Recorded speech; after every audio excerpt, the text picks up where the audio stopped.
السلام عليكم ورحمة الله تعالى وبركاته. أعوذ بالله من الشيطان الرجيم. بسم الله الرحمن الرحيم. إن الحمد لله نحمده ونستعينه ونستهديه ونستغفره ونتوب إليه ونتوكل عليه ونعوذ بالله من شرور أنفسنا ونعوذ بالله من سيئات أعمالنا. من يهده الله فلا مضل له ومن يضلل فلا هادي له. أشهد أن لا إله إلا الله وحده لا شريك له وأشهد أن محمدا عبده ورسوله. اللهم صل وسلم على سيدنا وحبيبنا محمد وعلى آله وصحبه أجمعين. سبحانك لا علم لنا إلا ما علمتنا إنك أنت العليم الحكيم. رب اشرح لي صدري ويسر لي أمري واحلل عقدة من لساني يفقهوا قولي. اللهم انفعنا بما علمتنا وعلمنا ما ينفعنا وزدنا علما وفقها في الدين يا رب العالمين. أما بعد. Yang saya muliakan, Nazir berserta dengan ahli jawatan kuasa Masjid As-Sabirin, Ashabul Fadilah, Tuan-Tuan Imam, Tuan-Tuan Bilal, para asatizah, Muslimin, Muslimat, hadirin hadirat yang dirahmati Allah Azza wa Jalla.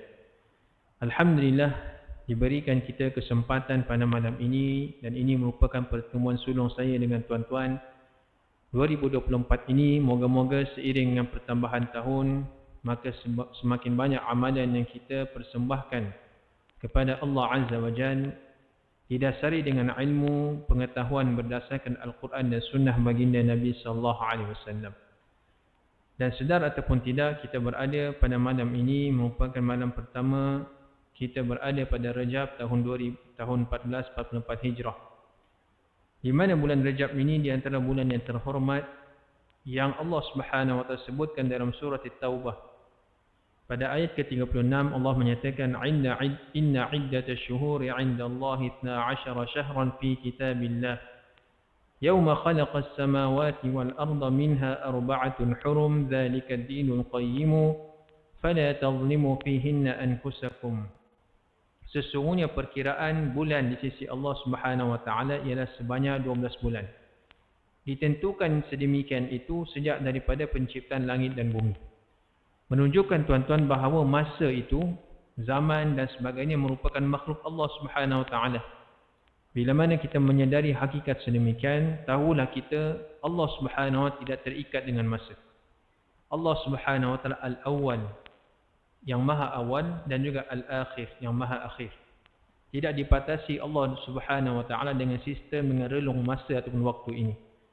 Dan masa ini telah diciptakan semenjak daripada penciptaan langit dan bumi. Dan Allah tentukan dalam setahun itu terdapatnya 12 bulan, dan 4 daripadanya merupakan bulan-bulan yang haram. Haram yang dimaksudkan ialah bulan yang mulia dan bulan yang suci. Seperti mana kita menyebutkan Mekah Al-Mukarramah dan Madinah Al-Munawwarah sebagai tanah haram. Menunjukkan keutamaan 2 bulan ini berbanding dengan bulan-bulan yang lain. Hadirin yang dimuliakan Allah Subhanahu wa taala, apakah 4 bulan yang terhormat itu? Daripada surah At-Taubah ayat ke-36 yang kita bacakan tadi, maka dijelaskan dalam hadis Nabi sallallahu alaihi wasallam seperti mana diriwayatkan oleh Abu Bakrah radhiyallahu anhu. Nabi menyatakan az-zamanu qad istadara ka hay'ati yawma khalaqa as-samawati wal ard as-sanatu 12 shahran minha 4 hurum. 3 mutawaliyatun Dhul Qa'dah wa Dhul Hijjah wa Muharram wa baina Jumada wa Sya'ban Rajab Mudhar. Nabi menyatakan sesungguhnya masa itu telah pun berputar. Keadaannya seperti mana ketika mana diciptakan langit dan bumi. Setahun memiliki 12 bulan dan 4 merupakan 4 bulan yang terhormat, 4 bulan yang haram. Dan Nabi menjelaskan 4 bulan yang disebutkan itu ialah 3 bulan datang secara konsekutif, secara berturut-turut. Dan 1 bulan terletak di antara bulan Jumadal Ats-Tsani dan juga bulan Sya'ban. 3 bulan yang datang berturut-turut itu ialah pada bulan Dhul Qa'dah, Dhul Hijjah dan bulan Muharram. Dalam kalender hijrah ialah pada bulan yang ke-11, bulan yang ke-12 dan bulan yang pertama. Dan bulan Dhul Qa'dah, Dhul Hijjah dan bulan Muharram. Manakala satu lagi bulan yang terasing Letaknya di antara bulan Jumadil Akhir dan juga bulan Sya'ban, dan itulah yang dinamakan sebagai bulan Rajab Mudhar. Dan Rajab itu dinisbahkan kepada Mudhar, merupakan salah satu kabilah suku daripada bangsa Quraisy. Yang mana Bani Mudhar ini sangat memelihara kemuliaan yang ada pada bulan yang terhormat. Masyarakat Arab ketika itu, sehingga kan sebelum datangnya ataupun sebelum dibangkitkan Nabi SAW, menjadikan pantang larang 4 bulan yang terhormat ini tidak boleh mereka menumpahkan darah, tidak boleh mereka berperang antara satu dengan yang lain. Walaupun kita mengetahui betapa tebalnya sentimen kekabilahan, kesukuan di antara mereka, hatta perkara yang kecil pun boleh menjadikan tercetusnya peperangan, tetapi bila datangnya 4 bulan ini, maka mereka menjadikan bulan itu bebas daripada sebarang perseteruan ataupun peperangan. Kalau ada pertempuran peperangan sekalipun, maka ditangguhkan pada bulan yang lain. Dan kabilah yang sangat menjaga akan perkara ini ialah satu kabilah namanya Bani Mudhar. Dan disebutkan di antara kelebihan bulan Rajab ini, hadirin dimuliakan Allah Subhanahu wa taala, pada ayat surah At-Taubah ke-36 tadi, Allah mengisyaratkan tidak boleh untuk kita menganiaya diri kita pada bulan berkenaan, menzalimi diri kita pada bulan berkenaan. Menzalimi yang dimaksudkan, tuan-tuan, ialah melakukan dosa dan maksiat. Kerana pelaku dosa ini, maksiat ini, maka kesan ataupun natijah buruk itu akan kembali kepada dirinya, kembali kepada pelakunya. Kerana itu, melakukan dosa itu sebenarnya merosakkan diri kita. Allah Subhanahu wa taala melarang kita menzalimi diri sendiri. Mereka yang melakukan dosa, maksudnya ialah mereka menzalimi diri mereka sendiri. Dan kaitannya daripada ayat tadi, kerana orang yang melaksanakan dosa, maka kiraan dosa itu akan dimultiple kiraannya oleh Allah Subhanahu wa taala. Maksudnya ialah dosa itu digandakan. Begitu juga, tuan-tuan, bila mana kita melakukan ketaatan, kebaikan juga akan digandakan kiraan pahala di sisi Allah Subhanahu wa taala. Maksudnya di sini, tuan-tuan, bukanlah bermaksud kita boleh melakukan dosa dan maksiat pada bulan yang lain. Tetap diharamkan untuk kita melakukan dosa. Tetapi lebih ditekankan keharamannya bila mana menjelangnya bulan yang 4 ini. Berhati-hati supaya tidak terjerumus dalam lembah dosa dan maksiat.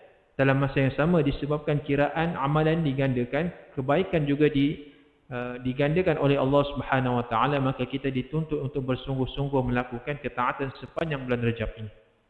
Di samping itu, tuan-tuan, kita membaca doa tadi, Allahumma barik lana fi Rajab ataupun fi Rajabin, boleh dibaca sama ada mamnu' min as-sarf ataupun secara tanwin.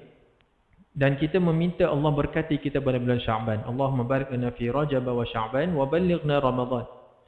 Ya Allah, berkatilah kami pada bulan Rajab dan bulan Sya'ban, dan sampaikanlah kami pada bulan Ramadan. Setiap di antara Muslim yang hatinya jernih beriman pada Allah, pastilah menantikan akan Ramadan yang datangnya sekali setahun. Dan sesiapa sahaja akan merasakan rindunya pada Ramadan itu, dan terdapat kesungguhan untuk dia berusaha meningkatkan secara kuantiti ibadah pada bulan Ramadan. Mungkin pada hari-hari pertama, dia akan bersungguh-sungguh untuk melaksanakan amal ibadah yang jarang dilakukan pada bulan yang lain. Tetapi kemudian mungkin berlakunya kepenatan, maka semakin dia menurunkan kuantiti ibadah itu pada pertengahan bulan. Sehinggalah letih itu menguasai dirinya, akhirnya ibadah itu semakin berkurang sehinggalah ke akhir Ramadan. Puncanya, tuan-tuan, kerana apa? Kerana tidak ada persediaan untuk menempuh Ramadan. Tetapi bagaimana ulama membawakan analogi, bulan Rajab ini diibaratkan sebagai Syahrul Ghiras, kan bulan untuk kita memulakan tanaman kita. Pada bulan Sya'ban dikenali dengan bulan kita menyuburi tanaman kita, kita mengairi tanaman. Bila mana subur tanaman itu pada bulan Sya'ban, maka kita mengutip, kita menuai hasilnya pada bulan Ramadan. Analogi ini, tuan-tuan, maksudnya bila mana kita telah bersedia bulan-bulan Rajab ini, dengan kita mempertingkatkan amal ibadah, telah memulakan puasa-puasa sunat, telah memulakan membaca Al-Quran dengan bilangan yang lebih banyak berbanding bulan-bulan yang lain, maka telah ada persediaan di sana. Bulan Sya'ban kita tingkatkan lagi persediaan itu, lalu pada bulan Ramadan kita mendapati kesemua ibadah itu sangat mudah dilakukan. Kan berbanding dengan seseorang yang baru memulakan pada hari-hari pertama Ramadan, pastilah dia merasakan kesukaran dan kepenatan. Seperti mana pemain bola sepak, tuan-tuan, tidaklah dipilih untuk terus masuk dalam pertandingan yang besar, melainkan setelah ada beberapa saringan setelah itu. Setelah mana dipilih, maka ada beberapa latihan, beberapa latihan insentif kan, ditingkatkan lagi, menjadikan dia bersedia untuk menempuh perlawanan yang besar.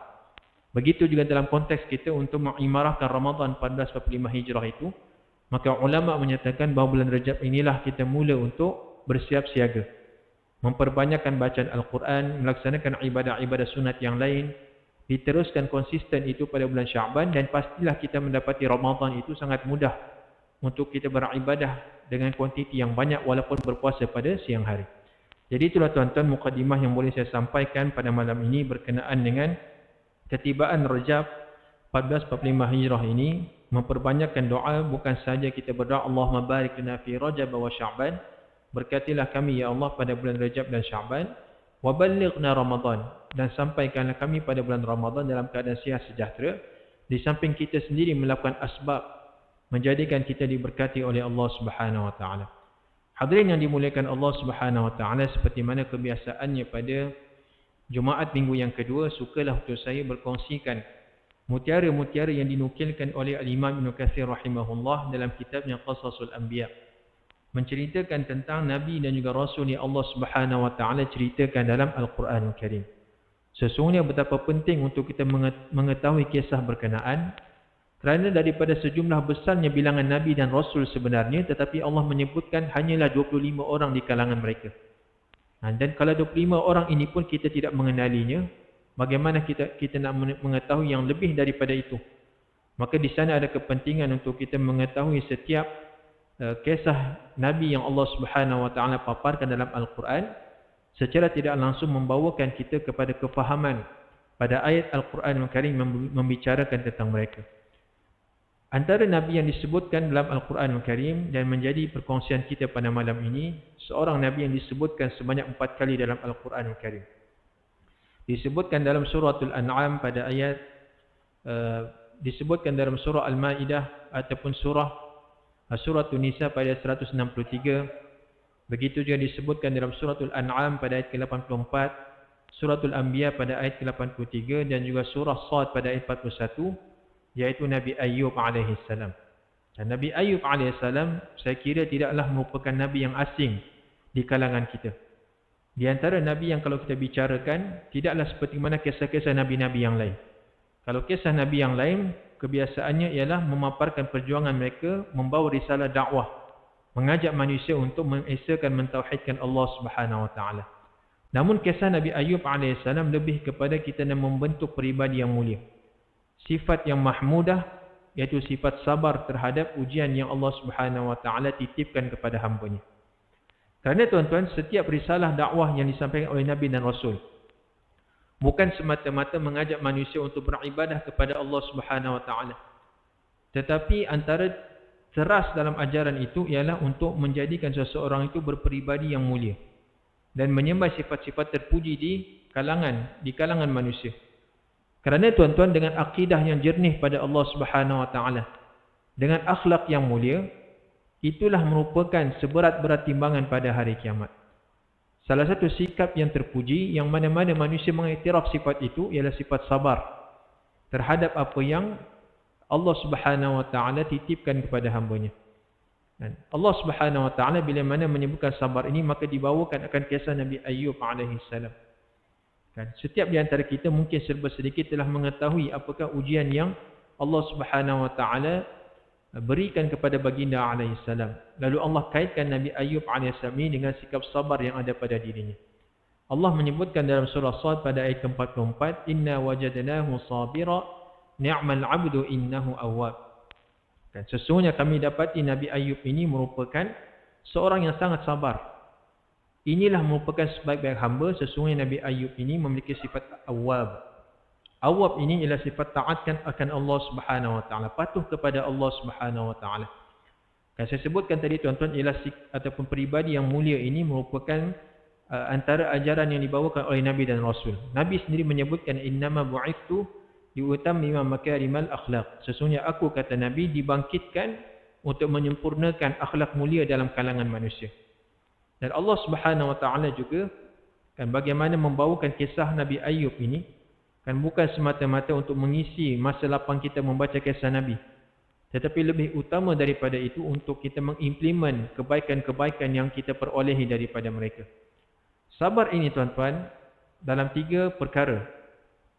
Sama ada sabar dalam melaksanakan ketaatan pada Allah Subhanahu Wa Taala. Dan sabar yang menjadikan kita konsisten dalam beribadah pada Allah walaupun dalam perkara yang sukar, dalam keadaan yang menyulitkan kita, tetapi kita tetap istiqamah melaksanakan ketaatan pada Allah Subhanahu Wa Taala. Begitu juga sabar yang kedua ialah dalam kita menahan diri kita daripada perbuatan yang dilarang oleh Allah Subhanahu Wa Taala. Contohnya, walaupun hati kita, perasaan kita cenderung untuk melakukan satu perkara yang mungkin memberikan keuntungan dunia pada kita, tetapi bila diselidiki bahawa hukum perbuatan itu ialah haram, maka kita akan meninggalkannya semata-mata kerana Allah Subhanahu Wa Taala. Walaupun ia mungkin memberikan keuntungan jangka pendek kepada kita, keuntungan dunia pada kita, tetapi hukum hakam itu lebih kita utamakan. Menggapai keridhaan Allah Subhanahu Wa Taala, menjauhi kemurkaan Allah, itu lebih utama dalam kehidupan kita. Maka itu maksud sabar yang kedua, menahan diri daripada melakukan dosa dan maksiat. Manakala yang ketiga ialah sabar dalam menerima segala ketetapan Allah Subhanahu Wa Taala. Sekiranya ada ujian yang memberikan keresahan, ujian yang memberikan kepayahan dalam hidup, maka kita menempuh dengan sabar semata-mata kerana Allah Subhanahu Wa Taala. Dan motivasi yang Allah Subhanahu Wa Taala bawakan kepada kita ialah Nabi Ayub AS. Inilah merupakan sebaik-baik figur, sebaik-baik Nabi yang kita boleh contohi bila mana menyebutkan tentang sikap sabar ini. Selain daripada baginda Nabi SAW, sudah tentu kalau kita mengkaji sirah baginda, pastilah kita melihat betapa Nabi ini seorang yang sabar juga. Tetapi Nabi-Nabi yang lain juga Allah tonjolkan mengikut apa yang keistimewaan mereka. Contohnya bila mana menyebutkan tentang kerajaan seorang raja, maka Allah Subhanahu Wa Taala membawakan kisah Nabi Daud atau Nabi Sulaiman AS. Begitu dengan setiap Nabi yang lain adanya keutamaan masing-masing. Dan antara yang Allah Subhanahu Wa Taala sebutkan berkaitan dengan Nabi Ayub AS ini, saya sebutkan tadi pada surah An-Nisa ayat 163. Di mana Allah menyatakan, Inna awhayna ilaika kama awhayna ila Nuhin wan nabiyyina min ba'dih. Wa awhayna ila Ibrahim wa Ismail wa Ishaq wa Yaqub wal asbat wa Isa wa Ayyub wa Yunus wa Harun wa Sulaiman wa atayna Daud zabura. Sesungguhnya kami mewahyukan kepadamu wahai Muhammad. Kan ayat ini memberikan motivasi pada Nabi bahawa Nabi tidak keseorangan. Bahawa sebelum Nabi juga dibangkitkan sejumlah besar daripada Nabi dan Rasul. Antaranya Allah menyebutkan tentang Nabi Nuh, kan telah mewahyukan juga kepada Nabi Ibrahim, Ismail, Ishaq, Yaqub dan juga Al-Asbab, kan cucu daripada Nabi Yaqub AS. Begitu juga Nabi Isa dan Nabi Ayub, Nabi Yunus, Nabi Harun dan Nabi Sulaiman. Dan Allah memberikan kepada Nabi Daud akan kitab Zabur. Dan juga Allah Subhanahu Wa Taala menyebutkan dalam suratul An'am pada ayat 84. Setelah mana Allah menceritakan tentang kisah Nabi Ibrahim AS, maka Allah menyebutkan diberikan anugerah Nabi Ibrahim berupa anak lelakinya. Wa wahabna lahu Ishaq wa Yaqub. Dan kami anugerahkan kepada Nabi Ibrahim akan Ishaq. Dan kemudian cucu daripada Nabi Ibrahim namanya Nabi Yaqub AS. Kullan hadaina wa Nuhan hadaina min qabl. Kesemuanya itu kami berikan petunjuk kepada mereka, begitu juga petunjuk yang diberikan kepada Nabi Nuh AS. Dan sebahagian daripada keturunan Nabi Ibrahim AS datangnya Nabi Daud, Nabi Sulaiman, Nabi Ayub, Nabi Yusuf dan juga Nabi Harun AS. Dan kami memberikan balasan kepada orang-orang yang berbuat baik. Dalam kitab Fathul Bari, karangan Al-Imam Ibn Hajar Al-Asqalani menyebutkan nasab keturunan Nabi Ayub AS. Iaitu Nabi Ayub disebutkan nasabnya ialah Ayub bin Sari bin Righwal bin Isa bin Ishaq bin Ibrahim. Di sini menunjukkan bahawa Nabi Ayub ini merupakan salah seorang daripada Nabi di kalangan Bani Israel. Kerana kita lihat susul galurnya sampailah kepada Nabi Ishaq. Kan Nabi Ishaq merupakan putera kepada Nabi Ibrahim AS. Maksudnya bukan daripada keturunan Bani Ismail, keturunan daripada Bani Israel, bukan Bani Ismail. Bani Ismail ialah daripada Nabi Ismail AS. Walaupun mungkin kita temukan pada pembacaan yang lain, kan, seolah-olah bahawa Nabi Ayub ini juga datang daripada keturunan Nabi Ismail AS. Cuma kebanyakan muarrikhin, kan, ahli sejarah menyebutkan bahawa Nabi Ayub ini merupakan salah seorang daripada Nabi daripada kalangan Bani Israel. Dan antara tuan-tuan yang disebutkan dalam tempat yang ketiga dalam Al-Quran, Suratul Anbiya pada ayat 83. Suratul Anbiya ini kaya dengan penyebutan kisah Nabi dan Rasul. Disebutkan kisah Nabi Ibrahim AS, Nabi Sulaiman, Nabi Daud. Begitu juga disebutkan kisah Nabi Ayub AS. Dan kaitan kisah Nabi Ayub ini, setelah itu disebutkan kisah Nabi Yunus AS. Menunjukkan bagaimana dengan zikir pada Allah, dengan kesabaran itu, akan mengeluarkan seseorang daripada kesulitan di dunia. Dan Allah Subhanahu Wa Taala meningkatkan darjatnya di sisi Allah Azza wa Jalla. Kita lihat tuan-tuan dalam Suratul Anbiya pada ayat 83. Secara tidak langsung mengajar kita zikir ataupun zikir ketika mana kita kan diuji dengan penyakit ataupun diuji dengan kesulitan. Seperti mana ayat setelah itu berkisah tentang Nabi Yunus AS. Kalau zikir Nabi Yunus, saya kira ramai yang menghafalnya. Yaitu kalimah la ilaha illa anta subhanaka inni kuntu minal zalimin. Itu yang diucapkan Nabi Yunus AS. Tetapi sebenarnya sebelum kisah Nabi Yunus ini, Allah paparkan bagaimana sebutan Nabi Ayub AS. Menyebutkan ketika mana dia menderitai satu penyakit, maka dia menyebutkan anni massani ad-durru wa anta arhamur rahimin. Ya Allah, aku ditimpa dengan ad-dur, yakni penyakit. Padahal engkaulah ya Allah yang paling mengasihani daripada segala yang mengasihani. Kita lihat dalam surah Al-Anbiya ini, Allah menyatakan wa ayyub idh nada rabbahu anni massani ad-durru wa anta arhamur rahimin. Ini zikir bila mana kita ditimpa dengan penyakit ataupun kemudaratan. Allah Subhanahu Wa Taala menyatakan, dan ingatlah ketika mana Ayub dia berdoa kepada Tuhannya, anni massani ad-durru wa anta arhamur rahimin. Ya Allah, sesungguhnya aku ditimpa dengan penyakit.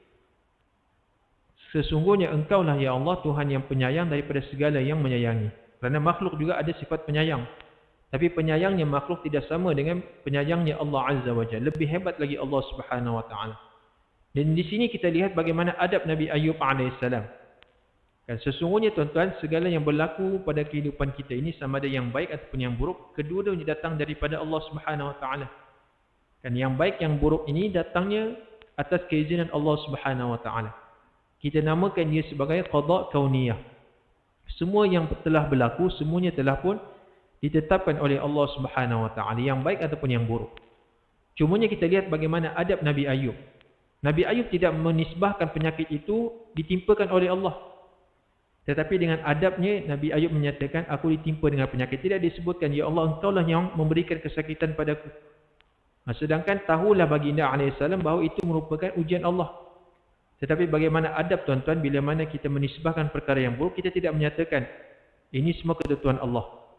Tetapi sebaiknya kita menisbahkan keburukan itu pada diri kita, ataupun kita memberikan ataupun nisbah keburukan itu kita tujukan kepada syaitan. Tetapi sebarang bentuk nikmat, sebarang bentuk kelebihan, maka kita sandarkan kita pada Allah Subhanahu Wa Taala. Kita menyandarkan kebaikan itu, kesempurnaan itu kepada Allah Subhanahu Wa Taala. Seperti mana perkataan Nabi Ayub ini, aku ditimpa penyakit ya Allah. Tidak dia mengatakan engkaulah yang menyakitkan aku. Tetapi Nabi Ayub menyatakan dengan penuh adab, aku telah ditimpa dengan penyakit. Seperti mana Nabi Ibrahim AS menjelaskan betapa banyak perkara yang berlaku, allazi khalaqani fahuwa yahdin wallazi huwa yut'imuni wa yasqin wa idza maridtu fahuwa yashfin. Nabi Ibrahim menyatakan Allah yang menjadikan aku dan dialah yang memberikan petunjuk. Dialah yang memberikan aku makan dan minum. Tetapi bila mana disebutkan ditimpa penyakit, Nabi Ibrahim tidak mengatakan akulah yang disakitkan oleh Allah. Sebaliknya Nabi Ibrahim mengatakan bila mana aku sakit, dialah yang menyembuhkan aku. Ini merupakan adab yang ditunjukkan oleh sebaik-baik manusia ini, iaitu Nabi dan Rasul. Kerana itu mungkin kita sering mendengar ucapan daripada agamawan dan sebagainya, dan segala yang baik itu datangnya dari Allah. Dan segala yang buruk itu datangnya daripada kelemahan saya dan keburukan syaitan. Walaupun hakikatnya kedua-duanya merupakan keizinan Allah Subhanahu Wa Taala. Dan Nabi Ayub menyatakan wa anta arhamur rahimin. Dan engkaulah ya Allah Tuhan yang Maha Penyayang dari semua yang memiliki sifat penyayang. Kemudian Allah menyatakan fastajabna lahu.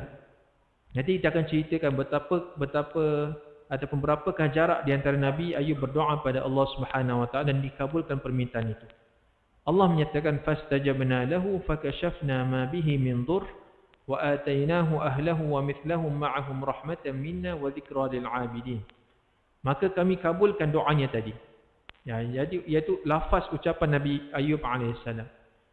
Jadi inilah tuan-tuan, bila mana kita berdoa pada Allah, berzikir pada Allah, maka doa dan zikir yang paling utama yang kita letakkan prioriti yang utama dalam kehidupan kita ialah daripada Al-Quran dan hadis Nabi sallallahu alaihi wasallam.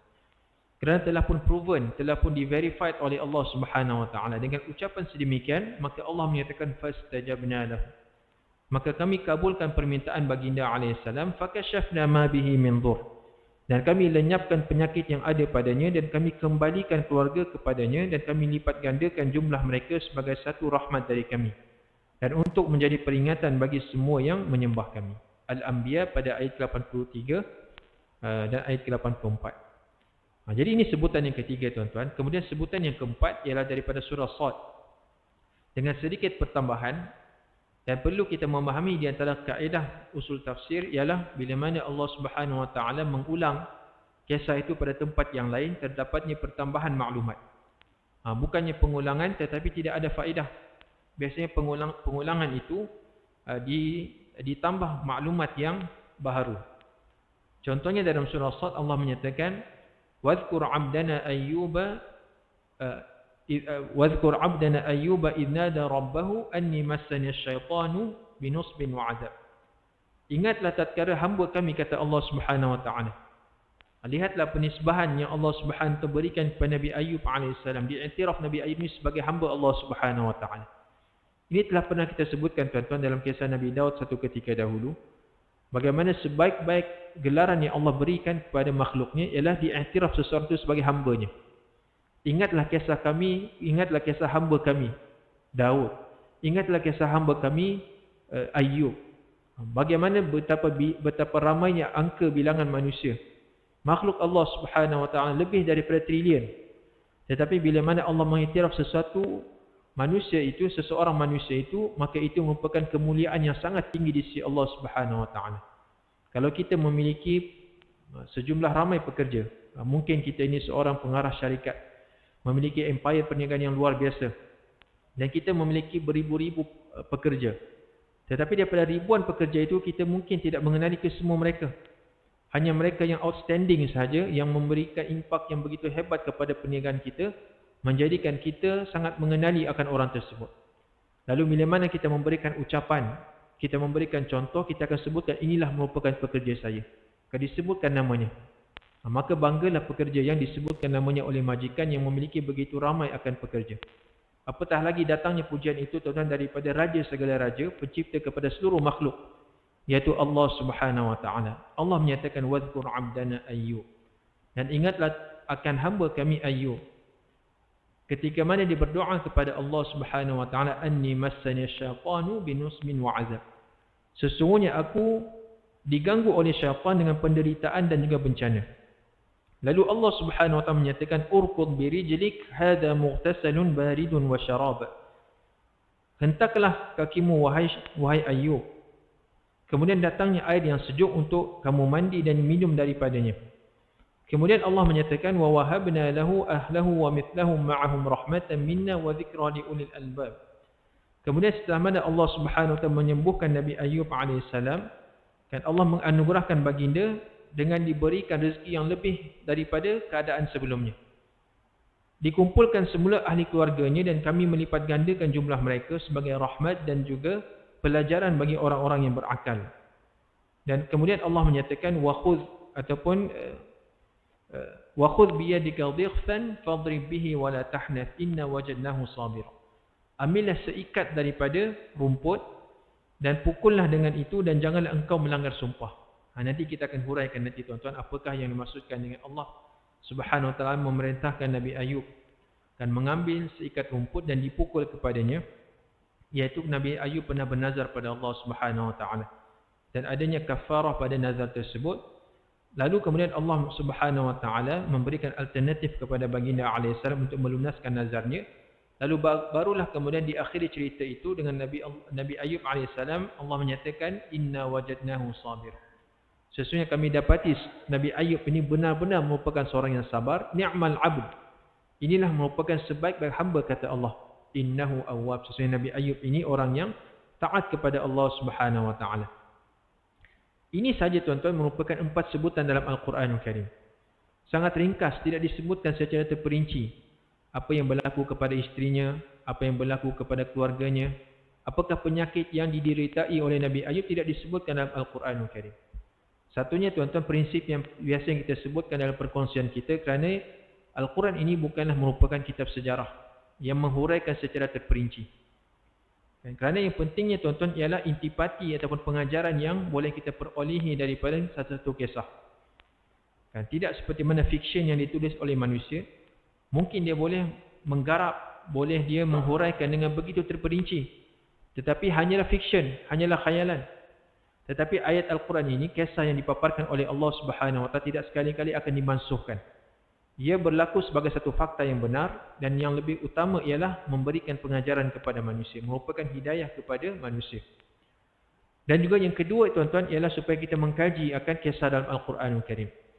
Seperti mana Ashabul Kahfi dan sebagainya. Allah Subhanahu Wa Taala tidak menyebutkan bilakah ia berlaku, siapakah watak yang terlibat, kerana Allah Subhanahu Wa Taala kan menganjurkan manusia ini untuk mengkaji. Surah yang pertama, ayat yang pertama sendiri turun pada kita ialah Iqra. Kan bacalah, maksudnya ialah anjuran daripada Allah Subhanahu Wa Taala agar kita ini menjadi kan manusia yang golongan yang suka mengkaji, mencari kebenaran. Kisah Nabi Ayub AS tuan-tuan, kalau kita tidak dapati daripada Al-Quran, maka kita mencari kisah itu daripada hadis Nabi SAW. Dan hanya terdapat satu hadis yang direkodkan oleh Al-Imam Bukhari rahimahullah, menyebutkan tentang kisah Nabi Ayub AS. Kita lihat bagaimana Al-Imam Al-Bukhari ini yang sangat ketat penyaringannya daripada sumber-sumber hadis kan, untuk menilai sesuatu hadis itu benar-benar autentik daripada Nabi SAW, sehingga kan dalam Sahih Bukhari itu yang hanya menceritakan Nabi Ayub AS hanyalah pada satu hadis sahaja, iaitu hadis yang disebutkan daripada Abi Hurairah radhiyallahu anhu. عن النبي صلى الله عليه وسلم قال بينما أيوب يغتسل عريانا خر عليه رجل جراد من ذهب فجعل يحفي في ثوبه فناداه ربه يا أيوب ألم أكن أغنيتك عما ترى قال بلى يا رب ولكن لا غنى لي عن بركتك. Hadis ini tuan-tuan diriwayatkan oleh Abu Hurairah radhiyallahu an, yang mana maksudnya ialah Nabi menceritakan tentang Nabi Ayub AS. Cumanya tidak disebutkan secara terperinci bilakah kejadian ini berlaku kepada Nabi Ayub. Dan disebutkan bahawa nanti kita akan menghuraikan kisah yang lain, lalu kita kaitkan dengan hadis Nabi ini. Kemungkinan setelah mana Nabi Ayub AS menghentakkan kakinya, dan dia mandi daripada air yang Allah Subhanahu Wa Taala berikan padanya, dan setelah mana disembuhkanlah, barulah terjadinya kisah ini. Iaitu Nabi Ayub AS daripada air yang dihentakkan dengan kakinya tadi, maka dia mandi dalam keadaan uryanan.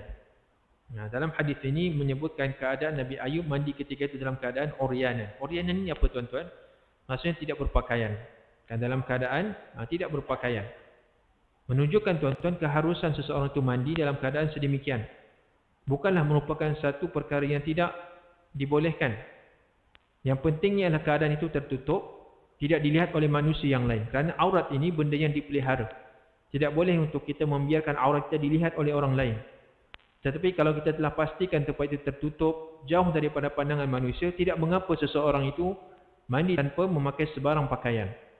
Kerana tuan-tuan saya sebutkan perkara ini kerana adanya manusia yang mentaklifkan, memberatkan perbuat satu hukum yang tidak disebutkan oleh Allah, tidak disebut oleh Nabi SAW. Iaitu dikata kalau mandi pun kena pakai baju basahan. Itu menyulitkan manusia. Tidaklah satu benda yang kita kata tak boleh, kan? Terserah pada orang. Kalau dia mungkin selesa dengan adanya baju basahan, maka itu baik baginya. Tetapi kalau ada manusia yang mungkin prefer untuk mandi dalam keadaan tidak memakai apa-apa dan dia yakin tempat itu tertutup, maka tidak mengapa untuk dia berkelakuan ataupun mandi dalam keadaan sedemikian.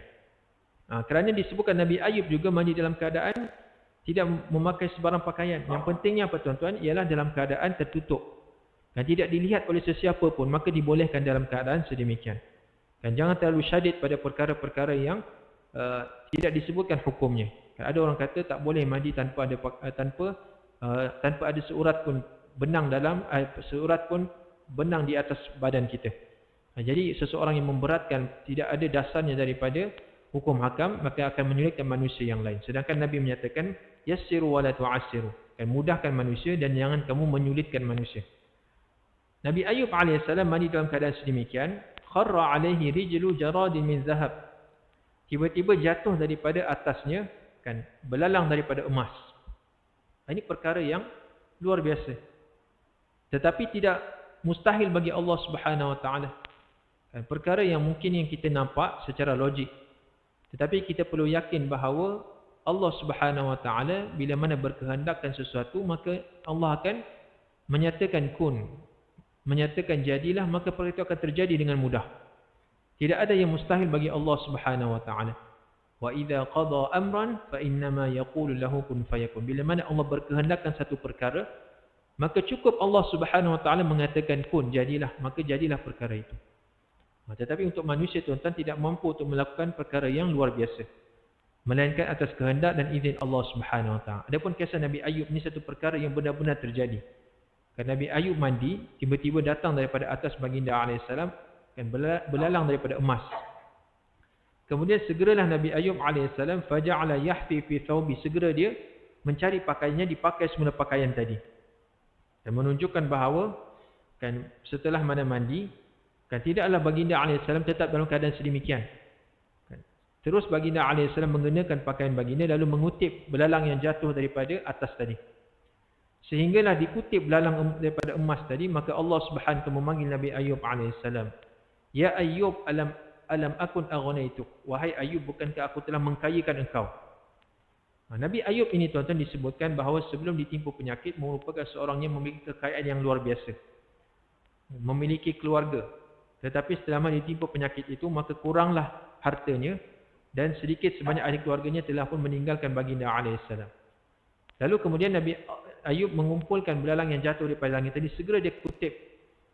Sehinggalah Allah Subhanahu Wa Taala berfirman kepada baginda, bukankah aku telah mengkayakan kamu wahai Ayub? Maka Nabi Ayub alaihissalam menyatakan, bala ya Rabb, bahkan benar ya wahai Tuhanku, engkau telah memberikan kekayaan padaku. Walakin la ghina li an barakatik, tetapi aku tidak pernah merasa puas akan keberkatan yang datang daripada engkau ya Allah. Maksudnya di sini, tuan-tuan, ialah bolehnya untuk kita mencari kurniaan Allah Subhanahu Wa Taala. Selagi mana kurniaan itu yang Allah Subhanahu Wa Taala akan berikan pada kita, adanya kesempatan untuk kita berusaha, maka kita akan memperoleh satu kebaikan. Maka disarankan untuk kita bersungguh-sungguh untuk mendapatkan kebaikan itu. Selagi mana bukan menindas orang lain, menzalimi ataupun mengambil hak orang lain, maka boleh kita untuk berusaha bersungguh-sungguh. Walaupun mencari dalam konteks harta sekalipun. Kerana harta ini bukanlah satu benda yang tercela pada asalnya. Allah Subhanahu Wa Taala menyebutkan bahawa harta ini juga dengan sebutannya ialah al-khair. Al-khair itu maksudnya baik. Tapi baik yang dimasukkan dalam Al-Quranul Karim ialah berkisah tentang harta. Contohnya dalam surah Al-Adiyat pada ayat ke-6 Allah menyatakan, innal insana li rabbih lakanud wa innahu ala dhalika lasyahid wa innahu li hubbil khairi lasyadid. Allah menyatakan sebenarnya manusia ini memang habitnya, memang sebati sifatnya ialah li hubbil khair, mencintakan al-khair. Khair ini kalau terjemah sahaja maksudnya ialah kebaikan. Tetapi sebenarnya yang dimasukkan ialah al-khair itu ialah harta. Sesungguhnya manusia ini memang kecenderungannya pada harta, sangat cinta pada harta. Dan tidaklah menjadi tercela harta itu selagi mana dia gunakan semata-mata beribadah pada Allah. Dengan harta yang dimiliki itu, maka dia membayar zakat, memberikan kebaikan kepada manusia yang lain dengan amalan sedekah, wakaf dan sebagainya. Bahkan dengan harta itu menjadi bekalan pada hari akhirat nanti. Kalau kita pun, tuan-tuan, nak travel tempat yang jauh, maka kita akan membuat persiapan sebaik mungkin, membawa bekalan dalam konteks keduniaan. Tetapi bagaimana kita akan menumpu akhirat yang lebih kekal abadi, sedangkan dunia ini hanya persinggahan. Sudah tentu kita juga memerlukan bekalan, dan antara bekalan yang dianjurkan dengan harta yang Allah Subhanahu Wa Taala berikan, maka kita gunakan sebaik mungkin. Semata-mata kerana Allah Subhanahu Wa Taala, dan jauh daripada sifat riba, jauh daripada tamak, dan jauh daripada unsur riba, gharar dan sebagainya. Jadi inilah merupakan sebutan kisah yang disebutkan oleh Imam Bukhari rahimahullah. Dan menyebutkan Nabi Ayub alaihissalam mengutip belalang emas itu, selagi mana adanya peluang baginda alaihissalam dan mengutip belalang emas tersebut. selagi mana tidak mengganggu, tidak menyentuh, tidak mengambil hak orang lain, maka dibolehkan untuk perkara sedemikian. Jadi inilah satu-satunya hadis yang disebutkan oleh Al-Imam Bukhari rahimahullah, menceritakan tentang kisah Nabi Ayub alaihissalam. Adapun tuan-tuan, kalau kita melihat secara lebih luas, selain daripada Al-Imam Al-Bukhari rahimahullah, terdapat juga sebutan dalam kitab Fathul Bari. Disebutkan kisah Nabi Ayub alaihissalam, iaitu Al-Imam adapun Al-Hafidh Ibn Hajar menyebutkan, wa asahhu ma warada fi qissatihi ma akhrajahu bin Abi Hatim wa bin Jurayj wa sahhahahu Ibn Hibban wal Hakim min tariq Nafi' bin Yazid an Uqail an Zuhri an Anas anna Ayub alaihissalam ubtuliya falabitha fi balaihi 13 sanatan. Jadi tuan-tuan, kalau kita meluaskan lagi bacaan daripada hadis yang lain selain daripada dikumpulkan oleh Imam Bukhari rahimahullah, Ibn Hajar membawakan hadis daripada Ibn Hibban dan disebutkan dalam Mustadrak Al-Imam Al-Hakim. Dan dibawakan satu hadis daripada Anas bin Malik radhiyallahu an, bahawa Anas menceritakan sesungguhnya Nabi Ayub alaihissalam diuji oleh Allah Subhanahu wa taala dengan satu penyakit. Cumanya tidak disebutkan apakah penyakit itu. Dan ada yang berpandangan ialah penyakit yang berkaitan dengan kulit. Dan Allah Subhanahu wa taala memberikan ujian itu kepada baginda alaihissalam selama 13 tahun lamanya. Selama 13 tahun lamanya, lalu kebanyakan ahli keluarga baginda alaihissalam telah pun meminggirkan diri daripada Nabi Ayub alaihissalam. Melainkan 2 orang daripada saudara kandungnya, maka 2 orang ini sahaja yang tidak lari daripada baginda Nabi Ayub alaihissalam. Dan setiap pagi dan petang, maka 2 orang ini yang sentiasa menziarahi Nabi Ayub alaihissalam. Sehinggalah pada satu hari salah seorang daripada kedua ini menyatakan, kemungkinan Ayub ini ditimpa dengan penyakit disebabkan dosa maksiat yang dilakukan. Kerana itu Allah tidak menyembuhkan beliau. Maka saudara kedua ini menyatakan, dia hanya mendengar perkataan itu dan kemudian dia mengadukan perkara itu kepada Nabi Ayub alaihissalam. Wahai Ayub, sesungguhnya saudara kita telah mengatakan, boleh jadi engkau melakukan dosa besar. Kerana itu Allah Subhanahu wa taala menghukum engkau ditimpakan penyakit yang tidak sembuh bertahun-tahun lamanya. Maka sedihlah Nabi Ayub alaihissalam tentang tohmahan sedemikian. Baginda boleh bersabar dengan sakitnya penyakit tadi. Tetapi kalau ditohmah melakukan dosa besar, maka itu merupakan satu kesedihan bagi baginda alaihissalam. Lalu Nabi Ayub alaihissalam berdoa pada Allah Subhanahu wa taala pada ayat yang kita bacakan tadi, pada ayat 83. Anni massani ad-durru wa anta arhamur rahimin. Pada Al-Anbiya 84, ya Allah, aku ditimpa dengan penyakit, maka engkaulah merupakan Tuhan yang penyayang. Maka disebabkan doa Nabi Ayub alaihissalam ini bagi membersihkan tohmahan bahawa baginda melakukan dosa, maka segeralah Allah Subhanahu wa taala mengkabulkan permintaan baginda alaihissalam, dan selepas 13 tahun itu akhirnya Allah Subhanahu wa taala memberikan kesembuhan kepada baginda Nabi Ayub alaihissalam. Jadi tuan-tuan, insya-Allah pada kesempatan siri yang kedua nanti saya akan huraikan kisah ini dengan lebih terperinci insya-Allah. Wallahu taala a'la wa a'lam, wa sallallahu ala nabiyyina Muhammadin wa ala alihi washabihi ajma'in. Wabillahi taufiq wal hidayah. Assalamualaikum warahmatullahi wabarakatuh.